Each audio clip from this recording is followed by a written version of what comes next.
singular and plural subjects. Picture this: you're watching a captivating movie, completely absorbed in the storyline, when suddenly, a character says, "The pack of wolves were running through the forest." It catches your attention, but not in a good way. You pause, confused. Shouldn't it be "was running"? This tiny misstep in grammar pulls you out of the experience, breaking the spell. Such is the power of singular and plural subjects in language. They are the unseen gears that keep the engine of a sentence running smoothly. Singular and plural subjects might seem straightforward: singular for one, plural for more than one, but their proper usage holds the key to effective communication. Imagine a world where the rules of singular and plural didn't exist. Would you say "the apples is red" or "the apples are red"? Without clarity, meaning would crumble and chaos would take over. Stick with me as we dive deep into the fascinating world of singular and plural subjects, their rules, and their nuances. By the end, you'll not only understand them better but also wield them like a language pro.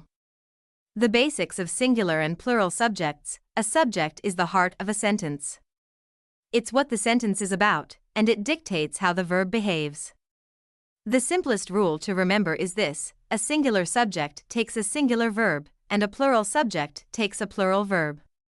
Consider these examples.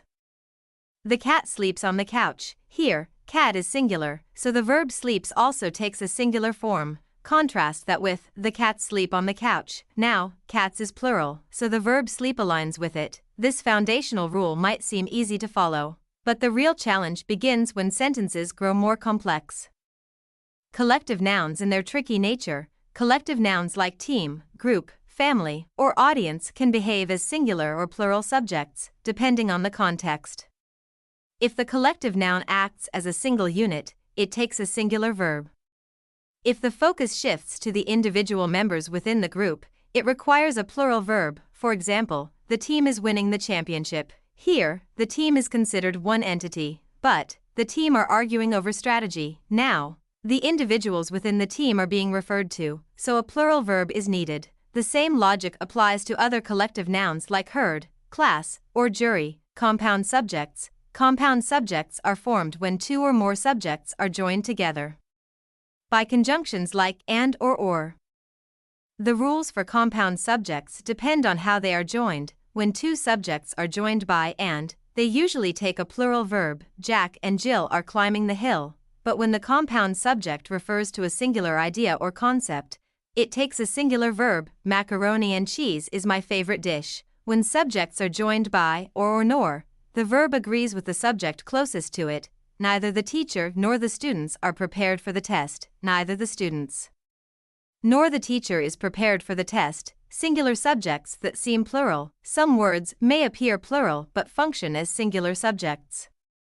Nouns like news, mathematics, measles, and physics are grammatically singular, even though they end in s. For example, the news is shocking. Mathematics is a challenging subject. These subjects take singular verbs because they refer to singular ideas or entities. Plural subjects that seem singular. Conversely, some nouns always appear in plural form but take plural verbs.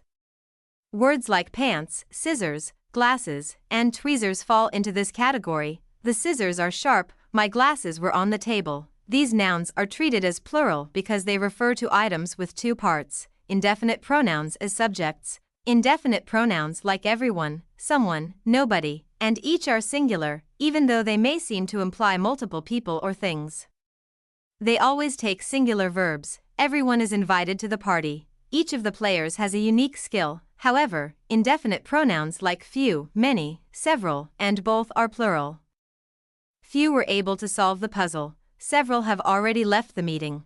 Some indefinite pronouns can be singular or plural, depending on the context.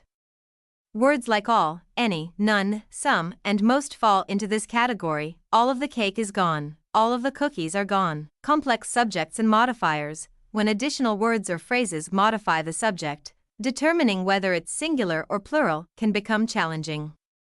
Always focus on the core subject, not the modifiers. For instance, the basket of apples is on the table. The subject here is basket, not apples, so the singular verb is correct. Similarly, the players, along with their coach, are practicing on the field. The subject is players, so the plural verb are is appropriate, even though the phrase along with their coach might cause confusion. Relative clauses and subject-verb agreement. When a relative clause begins with words like who, which, or that, the verb in the clause must agree with the subject the clause is describing. It is I who am responsible for the error. She is one of the players who excel at basketball. Here, players is plural, so the verb in the relative clause must match. Titles and singular concepts. Titles of books, movies, or other works, even if they appear plural, are treated as singular. The Chronicles of Narnia is a beloved series. Harry Potter and the Goblet of Fire is my favorite book. Special cases and exceptions. Certain phrases like a number of or the number of can change the agreement. A number of students are attending the seminar. The number of attendees is surprising. Similarly, expressions like one of those who require careful consideration. She is one of those students who excel in mathematics. The verb excel agrees with students, not one. Why singular and plural subjects matter. Getting singular and plural subjects right isn't just about following rules. It's about ensuring clarity and professionalism. Imagine reading a business report where subject-verb agreement is off. It immediately undermines the writer's credibility and distracts from the message. In casual conversations, mistakes might go unnoticed. But in academic writing, professional communication, and public speaking, these errors can detract from the impact of your words. Overcoming common mistakes. The key to mastering singular and plural subjects lies in practice and attentiveness. Pay close attention to the core subject, ignore distractions from modifiers, and learn the specific rules for tricky cases like collective nouns and indefinite pronouns. Reading widely and proofreading your work are also invaluable tools. With time and effort, identifying and correcting subject-verb agreement errors becomes second nature. Singular and plural subjects might seem like minor details, but they hold the power to shape your message and ensure your audience understands you. They're the hidden pillars of effective communication, supporting your words with precision and clarity. But here's a thought: what if breaking these rules could create impact or emphasize a point? Could intentional subject-verb mismatches ever be a stylistic choice? Stay tuned as we explore the boundaries between grammar and creativity in our next deep dive into the art of language.